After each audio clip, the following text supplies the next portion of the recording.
നമസ്കാരം, JRC radio white ആർമിയിലേക്ക് ഏവർക്കും സ്വാഗതം. ഞാൻ RJ ദിൽന. ഇപ്പൊ എന്റെ കൂടെ ഉള്ളത് മേലാറ്റൂർ സബ് ജില്ലാ JRC കോർഡിനേറ്റർ ആയിട്ടുള്ള ജാഫർ സാറാണ്. ജാഫർ സാറ് വേങ്ങൂർ സ്കൂളിലെ ഒരു JRC അധ്യാപകനും കൂടിയാണ്.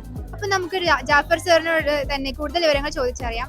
പിന്നെ ഒരു കാര്യം കൂടി, നമ്മുടെ ജാഫർ സാറിന്റെ പ്രത്യേക നിർദ്ദേശപ്രകാരമാണ് മേലാറ്റൂരത്തെ JRC റേഡിയോ വൈറ്റ് ആർമി ഇന്ന് ഇവിടെ വേങ്ങൂർ സ്കൂളിലെ കലോത്സവത്തിന് വന്നിട്ടുള്ളത്. അപ്പൊ നമുക്ക് നമ്മുടെ ജാഫർ സാറിനോട് തന്നെ കൂടുതൽ വിവരങ്ങൾ ചോദിച്ചറിയാം. സാറേ, ഇവിടുത്തെ JRC സാറാണ്. അപ്പൊ നമ്മുടെ ഈ JRC കേഡറ്റ്സും മറ്റ് യൂണിറ്റുകളും ഒക്കെ നമ്മുടെ പരിപാടിയിൽ കറക്റ്റ് ആയി തന്നെ പങ്കെടുക്കുന്നുണ്ടോ? നമ്മുടെ ഈ 4 ദിവസങ്ങളിലായി 11 മുതൽ 14 വരെ നടക്കുന്ന മേലാറ്റൂർ സബ് ജില്ലാ കലോത്സവത്തിൽ നമ്മുടെ JRC കേഡറ്റുകൾ വളരെ സജീവമായി തന്നെ പങ്കെടുക്കുന്നു. ഇതില് ഓരോ റൂമിലും വിവിധ വേദികളിലായി ഡ്യൂട്ടിക്ക് നമ്മുടെ JRC കേഡറ്റുകളെയും അതുപോലെ സ്കൂളിലെ മറ്റ് കേഡറ്റുകളെയുമാണ് നിയോഗിച്ചിട്ടുള്ളത്. അവർ വളരെ സജീവമായി ഇന്നലെ മുതൽ ഇവിടെ മുന്നോട്ട് പ്രവർത്തിച്ചുകൊണ്ടിരിക്കുകയാണ്.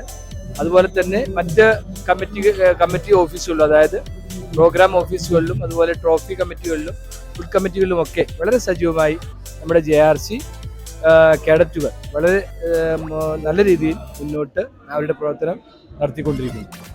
അപ്പൊ സാർ, നമ്മുടെ ഈ മേലാറ്റൂർ സബ് ജില്ലയിലെ JRCയെ കുറിച്ച് സാറൊന്ന് പറയോ? നമ്മുടെ മേലാറ്റൂർ സബ് ജില്ലയെ സംബന്ധിച്ചിടത്തോളം JRCക്ക് വലിയ ഒരു പാരമ്പര്യമാണ് ഉള്ളത്. മുൻ വർഷങ്ങളിലൊക്കെ തന്നെയും വളരെ മികച്ച രീതിയിലുള്ള പ്രവർത്തനങ്ങളുമായി നമ്മൾ മുന്നോട്ട് പോയിരുന്നു. നമ്മുടെ മുൻ വർഷങ്ങളിലെ കേഡറ്റുകൾ വലിയ രീതിയിലുള്ള ക്യാമ്പുകളും അതുപോലെ നമ്മുടെ മേലാറ്റൂര് RMHS സ്കൂളില് മുൻ വർഷം വലിയ രീതിയിലുള്ള വലിയൊരു ക്യാമ്പ് മഹോത്സവം തന്നെ നമ്മൾ നടത്തി. ഒരു 2000-ഓളം വിദ്യാർത്ഥികളാണ്, കേഡറ്റുകളാണ് അന്ന് അവിടെ അണിനിരുന്നത്. ഇപ്രാവശ്യവും നമ്മൾ നല്ല രീതിയിൽ തന്നെ അത് മുന്നോട്ട് കൊണ്ടുപോകാൻ തീരുമാനിച്ചിട്ടുണ്ട്. Thank you so much sir, ഞങ്ങൾ JRC റേഡിയോ വൈറ്റിന്റെ കൂടെ ഇത്രയും ടൈം സ്പെൻഡ് ചെയ്തതിന്.